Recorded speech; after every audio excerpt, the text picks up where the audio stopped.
ನನ್ನ ಮಗಳು ಈಗ ಹೇಗೆ ತಲೆ ಎತ್ಕೊಂಡು ಓಡಾಡ್ತಾಳೆ ಮೇಡಮ್? 1000 ಬಾಯಿ 1000 ಮಾತಾಡುತ್ತೆ. ನ್ಯಾಯ ಸಿಕ್ಕಿದ್ರೆ ಅದೇ ಬೇರೆ ತರ, ಇಲ್ಲದೆ ಇದ್ರೆ ಇವಳದೇ ಏನೋ ತಪ್ಪಿದೆ ಅಂತ ಅವರೆಲ್ಲ ಮಾತಾಡ್ಕೊಳಲ್ವಾ ಮೇಡಮ್?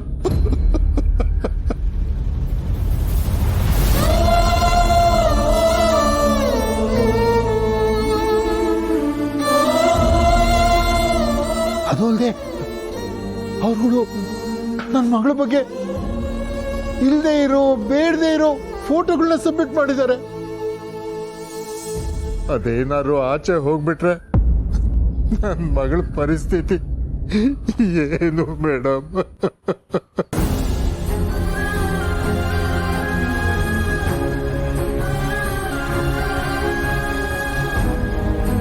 ಮುನ್ಸ್ವಾಮಿ ಅವರೇ, ನನ್ನ ಸೊಸೆ ಇದ್ದಾಳೆ. ಅವ್ರೇನಾದ್ರು ನಿಮ್ಮ ತಂಟೆಗೆ ಬಂದ್ರೆ ಸುಳ್ಳು ನೋಡ್ಕೋತಾಳೆ. ನೀವು ಸಮಾಧಾನವಾಗಿರಿ, ನೀವೇನು ಯೋಚನೆ ಮಾಡಬೇಡಿ.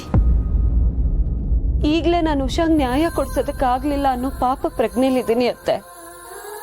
ಇದ್ ನಾನೇನ್ ಮಾಡ್ಲಿ? ಯಾಕೆ ಹಂಗ ಅನ್ಕೋತೀಯ ಹುಚ್ಚು ಹುಡುಗಿ? ಒಂದ್ ಕಡೆ ಸೋತೆ ಅಂದ್ರೆ ಎಲ್ಲಾ ಕಡೆ ಸೋಲ್ಬೇಕು ಅಂತ ಏನಿಲ್ವಲ್ಲ. ಈಗ ನೀನು ಧೈರ್ಯ ತಂದ್ಕೊಂಡು ಎಲ್ಲರಿಗೂ ಧೈರ್ಯ ಹೇಳ್ಬೇಕು. ಅದನ್ ಬಿಟ್ಟು ನೀನೇ ಹೇಗೆ ಧೈರ್ಯಗೆಟ್ಟು ನಿಂತ್ಕೊಂಡ್ರೆ ಹೇಗೆ ಹೇಳು?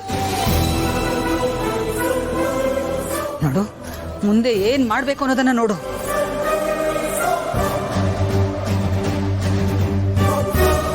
ಆ ಚಮತ್ಕಾರದ ಮೇಲೆ ನಂಬಿಕೆ ಇಡು. ಆ ದೇವರು ನಿನ್ ಜೊತೆ ಇದ್ದಾನೆ.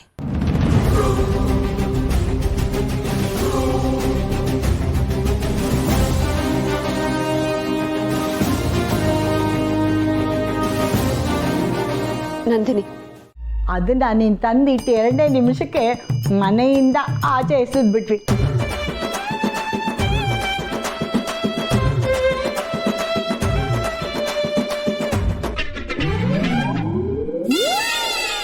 ನನ್ ಗಂಡನ ನನ್ನಿಂದ ದೂರ ಮಾಡಕ್ ಯಾಕೆ ಇಷ್ಟು ಪಣ ತೊಟ್ಟಿದ್ದೀರಾ? ಯಾಕೆ ಅಂದ್ರೆ ನಿನ್ನಿಂದ ಅನುಭವಿಸಿರೋದು ಸಾಕಾಗಿದೆ, ಅದಕ್ಕೆ.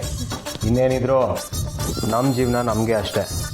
ಇನ್ನ ನಿನ್ನ ಮಂತ್ರ ತಂತ್ರ ಎಲ್ಲ ವರ್ಕ್ ಆಗಲ್ಲ ಬಿಡು. ಅಷ್ಟೇ ಅಲ್ಲಪ್ಪ, ಈ ಸಲ ಯಾರು ಎಷ್ಟೇ ಶಂಕ ಹೊಡ್ಕೊಂಡ್ರು ರುಕ್ಕು ಬಾಲ ಮದ್ವೆ ನಿಲ್ಸಕ್ಕಾಗಲ್ಲ. ಫಿಕ್ಸ್.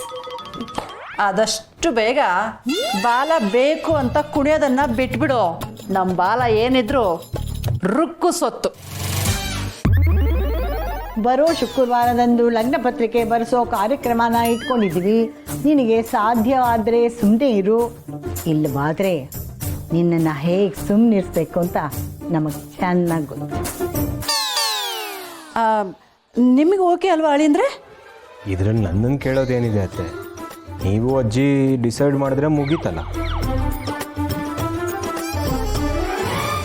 ನೀವು ಹೇಳ್ದಂಗೆ ಕೇಳೋದಷ್ಟೇ ನನಗೆ ಗೊತ್ತಿರೋದು. ಮಾವ, ಅಂತೂ ಇಂತೂ ನಾವಿಬ್ರು ಒಂದಾಗೋ ಟೈಮು ಬಂದೇ ಬಿಡ್ತು.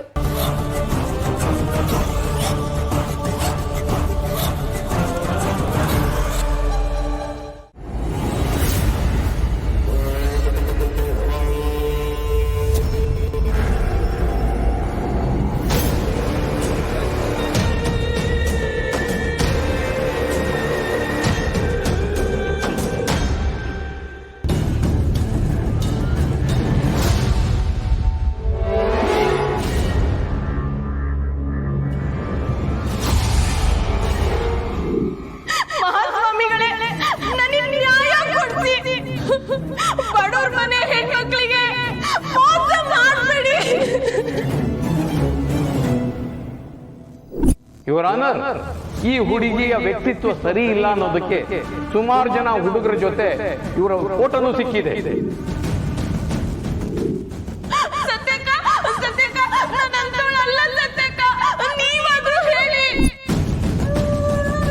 ಇವರು ಸೃಷ್ಟಿ ಮಾಡಿದಂತಹ ಸುಳ್ಳು ಸಾಕ್ಷಿ ರಸ್ತೆ ಅಪಘಾತದಲ್ಲಿ ಸಾವನ್ನಪ್ಪಿದ್ದಾನೆ ಅಂತ ಹೇಳೋದಕ್ಕೆ ನನಗೆ ವಿಷಾದ ಆಗ್ತಿದೆ ಯುವರ್ ಆನರ್.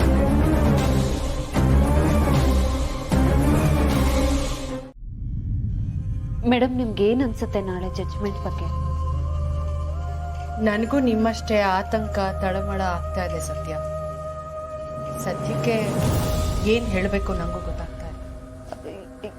ಏನು ತೊಂದರೆ ಆಗಲ್ಲ ಅಲ್ವಾ?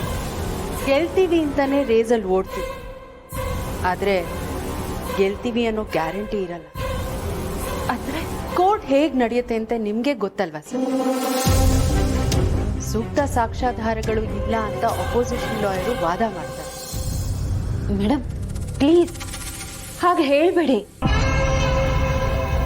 ಈ ಕೇಸ್ನ ನಾವು ಸೋತ್ರೆ ಇಂಥ ಕಿರಾತಕರಿಗೆ ಭಯನೇ ಇಲ್ದಂಗೆ ಆಗ್ಬಿಡುತ್ತೆ. ಇದು ಇಂಥವ್ರಿಗೆ ಪಾಠ ಆಗ್ಬೇಕು ಅಂತಾನೆ ಅಲ್ವಾ ನಾವು ಇಷ್ಟೊಂದೆಲ್ಲ ಹೋರಾಡ್ತಾ ಇರೋದು.